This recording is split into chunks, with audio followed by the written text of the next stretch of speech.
اب حدیث کی بات چل رہی ہے تو آپ سماعت فرما لیں کہ حدیث کی 3 قسمیں ہیں۔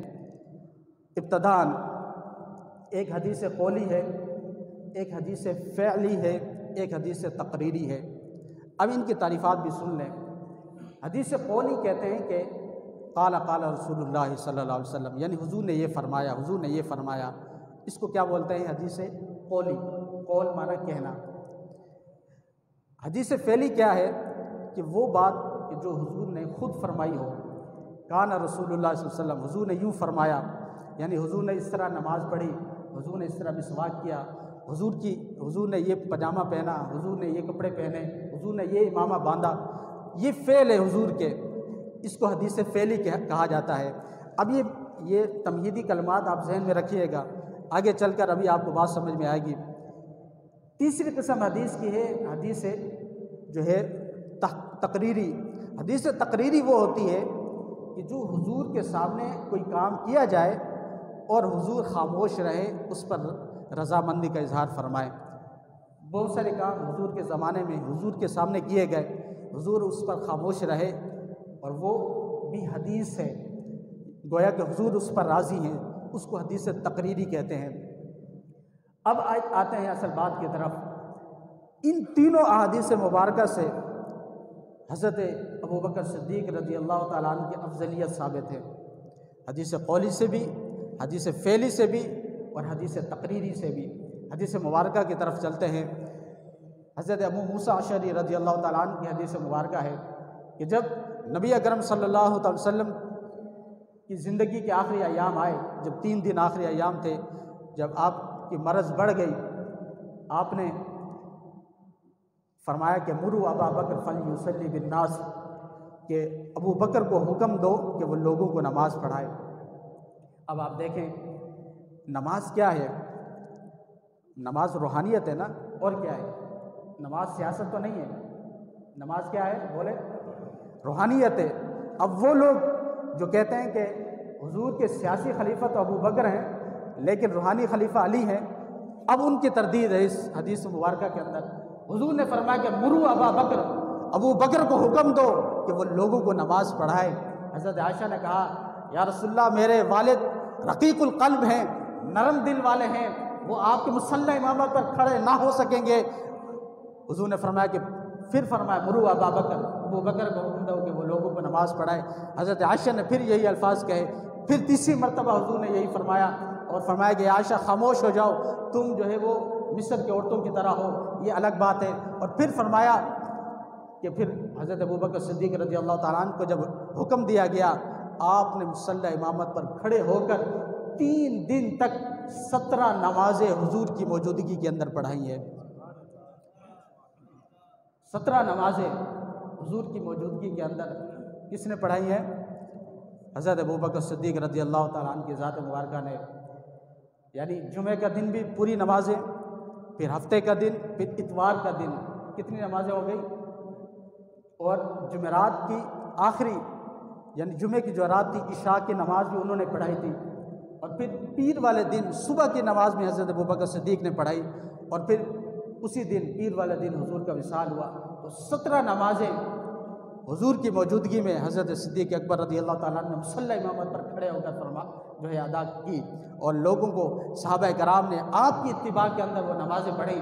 آپ چلتے صحیح بخاری کے اندر حضرت ابوبکر رضی اللہ تعالیٰ عنہ یہ روایت کرتے ہیں کہ ان ابا بکر کان یصلی لهم فی وجع النبی صلی اللہ تعالی وسلم الذی توفی فیہ حتی اذا کان یوم الاثنین وهم صفوف فی الصلاة فکشف النبی صلی اللہ تعالی وسلم ستر الحجرۃ بنظر الینا وهو قائم کأنہ کان وجهه ورقۃ مصحف ثم تبسم يضحك فهممنا ان نفتتنا من الفرح برد نیت نبی صلی اللہ علیہ وسلم فناکس ابو بکر علی عقبیہ لیصلی الصف وظن ان النبی صلی اللہ تعالی وسلم خارج الی الصلاۃ فاشار الینا ان النبی صلی اللہ تعالی وسلم ان اتموا صلاتکم ورخ الستر فتوفی من یومہ صلی اللہ تعالی وسلم۔ فرماتے ہیں کہ جب حضور نے مروا ابا بکر فلیصلی بالناس کا حکم دے دیا تھا، اب حضرت ابو بکر صدیق نے نمازیں پڑھانا شروع کر دی۔ اب آئیے حدیث جو ہے یہ حدیث قولی ہو چکی ہے، حدیث فعلی کا بھی ذکر آتا ہے۔ اب حدیث تقریری کو سنیے۔ حضرت ابو بکر صدیق لوگوں کو نماز پڑھا رہے ہیں۔ اس نماز کے دوران نبی اکرم صلی اللہ علیہ وسلم اپنے کاشانہ اقدس سے پردہ ہٹاتے ہیں۔ پردہ ہٹانے کے بعد دیکھتے ہیں کہ میرے صحابہ نماز پڑھ رہے ہیں۔ حضرت ابو بکر صدیق کی اقتداء کے اندر نماز پڑھ رہے ہیں۔ فرمایا کہ جب صحابہ کرام نے حضرت نبی اکرم صلی اللہ علیہ وسلم کو دیکھا، اب مسجد نبوی کا جو ہے محراب اس طرف ہے، صحابہ کرام حضرت ابو بکر صدیق کی اقتداء کے اندر نماز پڑھ رہے ہیں۔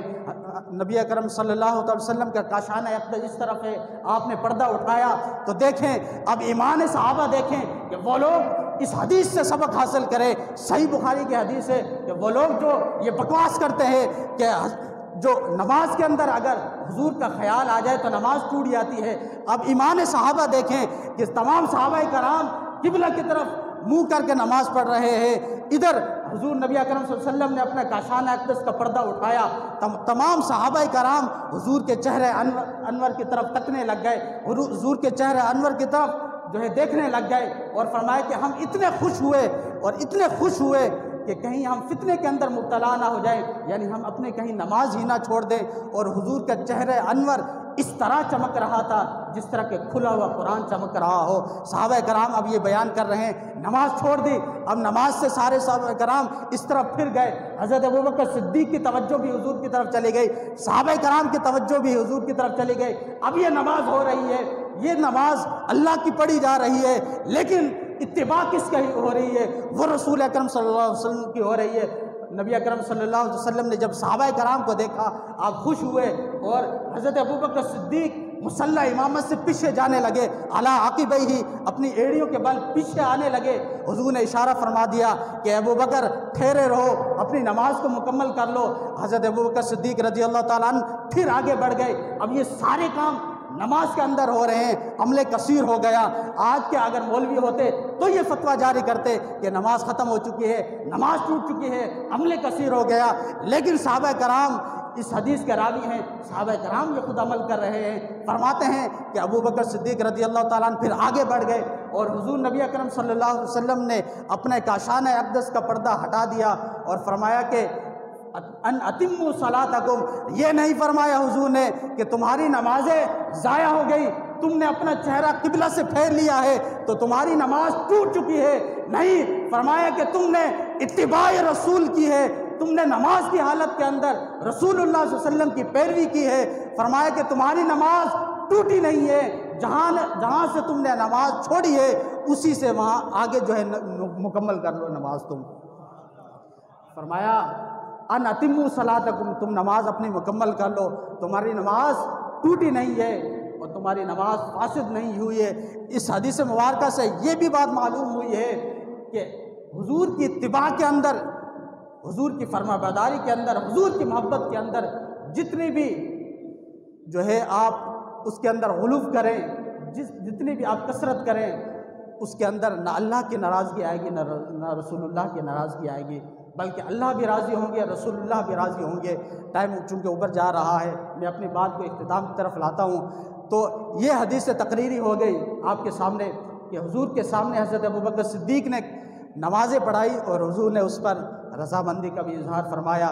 یہ حدیث قولی بھی ہو گئی اور حدیث تقریری بھی ہو گئی۔ اب آتے ہیں حدیث فعلی کی طرف۔ ایک مرتبہ حضور اکرم صلی اللہ علیہ وسلم کسی قبیلے کے اندر صلح کرانے کے لیے گئے، بخاری شریف کی حدیث مبارکہ ہے، آنے میں دیر ہو گئی۔ حضرت بلال حبشی رضی اللہ تعالیٰ عنہ کھڑے ہوئے، اذان کہہ چکے تھے، حضرت ابوبکر صدیق کے پاس آئے اور عرض کی کہ ابوبکر حضور موجود نہیں ہے، آپ نماز پڑھا دیں۔ اب صحابہ کرام کو بھی پتہ تھا کہ ہم نے کس کے پاس جانا ہے، اور صحابہ کرام کو بھی پتہ تھا کہ حضور کے بعد افضل کون ہے۔ وہ چاہتے تو عمر کے پاس بھی جا سکتے تھے، عثمان کے پاس بھی جا سکتے تھے، علی کے پاس بھی جا سکتے تھے، لیکن صحابہ کرام کو یہ پتہ تھا کہ ایک عنقریب ایک ایسی قوم پیدا ہوگی جو حضرت علی کو ابو بکر پر فضیلت قرار دے دے گی۔ فرمایا کہ اے ابو بکر چلیے نماز پڑھائیے۔ حضرت ابو بکر صدیق آگے بڑھے، نماز پڑھانا شروع کر دی۔ اب اسی اثناء کے اندر حضور اکرم صلی اللہ علیہ وسلم تشریف لاتے ہیں۔ اب صفوں کو چیرتے ہوئے، نماز عصر کا ٹائم ہے، صفوں کو چیرتے ہوئے حضور آگے تشریف لائے۔ اب صحابہ کرام نے راستہ دے دیا، حضور اگلی صف پر آ کر کھڑے ہو گئے۔